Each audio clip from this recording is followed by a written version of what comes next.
Oxygen के cylinder के लिए तड़प रहे लोगों की चित्कार सुनाई देती है आपको नीतीश जी? नहीं देती होगी, क्योंकि वो आपके परिवार वाले थोड़ी हैं। अरे वो तो एक बिहारी है जो बार बार आप जैसे लोगों पर और नेताओं पर भरोसा करके सत्ता की चाबी आपको सौंप देते हैं, और आप विकास के नाम पर हमें इतना ठगते हैं कि हम भूल जाते हैं कि असली विकास का मायना क्या होता है। देखना है आपको मौत का नंगा नाच, तो सर जाइए ना पटना के किसी शवदाह गृह में और देखिए बिलख रही उन माओं को, बिलख रहे उन बेटों को, दम तोड़ रही बहनों को, जिनके पति को, बाप को और भाई को सही इलाज नहीं मिला और वो चल बसे। माफ कीजिएगा सर, हम तो भूल गए थे कि आप 2004 वाले मुख्यमंत्री नीतीश कुमार थोड़ी हैं, जिनके अंदर चुल है बिहार के विकास का। अब तो आपको कुर्सी चाहिए और उसका मजा। लेकिन सोचिए सर कि कोरोना के इस दूसरे लहर में आप नेताओं में इतनी कुवत नहीं है कि आप अपने राज्य को सही से रख सके। आपने कोई इंतजाम ही नहीं किया है कि आपके राज्य के लोग सुरक्षित रह सके, और इसीलिए इस लानत को स्वीकार करिएगा नीतीश जी। इसी कोरोना काल में लानत वाला वीडियो बनाए थे, और अब जब जनता जंक्शन के सारे टीम मेंबर्स को यह बात कहकर घर भेजना पड़ा है कि जान है तो जहान है, तो लगा कि आपको एक बार और लानत भेजना चाहिए।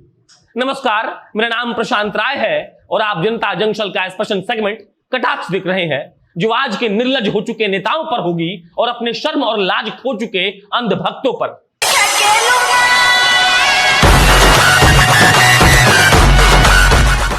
अरे कौन बात का नेता और कौन बात का मास लीडर? अगर बिहार के किसी नेता में इतनी ताकत है तो अपनी संपत्ति का पाई पाई लगाकर मर रहे बिहार के लोगों को बचाकर तो दिखा दे। हम गारंटी दे रहे हैं कि जिंदगी भर उस पर खबर करते रहेंगे बिना किसी दलाली के। और बिहार के उस मुख्यमंत्री में अगर कुवत है तो सस्पेंड करे स्वास्थ्य मंत्री साहब को और उनको यह बताए कि उन्होंने अपने कार्यकाल में ऐसा कुछ भी नहीं किया कि बिहार के स्वास्थ्य व्यवस्था में कुछ सुधार हो सके। कल मुजफ्फरपुर के सदर अस्पताल में जो देखे वो देखकर रोंगटा खड़ा हो गया नीतीश जी। लगा कि आपके चलते बिहार में कोरोना फैल रहा है। इसको दोबारा बोल रहे हैं, जिसको कोरोना नहीं है उसको बिहार सरकार के चलते हो रहा है। पता है काहे? अपने स्क्रीन पर चल रहे इस दृश्य को देखिए और बताइए कि ये लोग यहां क्या करने आए होंगे।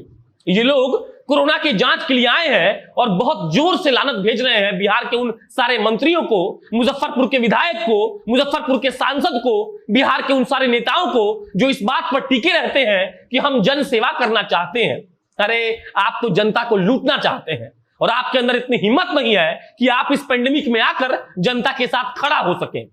इस देश की विडंबना यह है कि इस स्क्रिप्ट के लिखे जाने के वक्त नरेंद्र मोदी जी अपने पेज से लाइव होकर आसनसोल में भाषण दे रहे थे और लोगों को यह बता रहे हैं कि हमको वोट दीजिएगा तो हम आपके भविष्य को बना देंगे।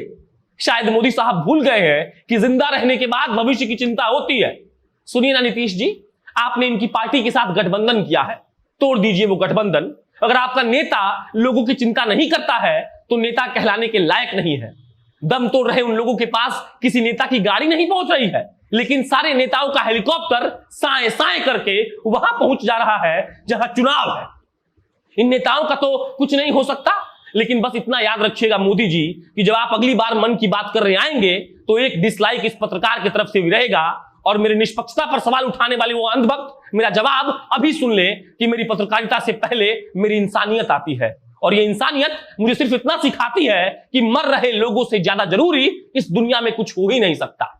उत्तर प्रदेश का हाल बुरा है, मध्य प्रदेश का हाल बुरा है, बिहार का हाल बुरा है, महाराष्ट्र का हाल बुरा है, और इन टुच्चे नेताओं को यह समझ नहीं आ रहा कि अगर ये जनता नहीं रहेगी तो ये बेशर्म लोग लूट भी नहीं पाएंगे किसी को। अरे लूटने के लिए ही सही, लेकिन बचा लीजिए अपने लोगों को। अगर आपके अंदर बचाने की कुवत नहीं है तो सुनिए नीतीश जी, निकल रहे हैं आज से सारे लड़के और लड़कियों को छुट्टी करके उस बिहार को दिखाने जिस बिहार के लिए किसी बड़े शहर को छोड़कर यहां आ गए थे, और आपको यह दिखाने कि आपकी सरकार की नीतियों ने बिहार के बर्बादी के अलावा कुछ भी नहीं किया। और इन मर रहे लोगों की तस्वीरें उन सारे बुद्धिजीवियों तक पहुंचाएंगे जिसके हिसाब से नीतीश जी ने जंगल राज के नाम पर वोट तो ले लिया, लेकिन असलियत में बिहार को ठेंगा दिखा दिया। और हुजूर याद रखिएगा, अगर हमको कुछ हुआ तो बस इतना समझ लीजिएगा कि आपने बिहार के उन युवाओं को छेड़ दिया है जिन्होंने बिहार के लिए कुछ संकल्प लिया था।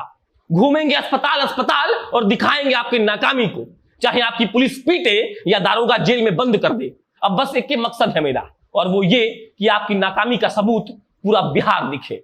और अंत में ये दो लाइन सुनिएगा कि अपने संघर्षों की तारीखें आबाद रखेंगे, अपने संघर्षों की तारीखें आबाद रखेंगे, लड़ाई ऐसी लड़ेंगे कि नीतीश जी आप भी याद रखेंगे। शुक्रिया।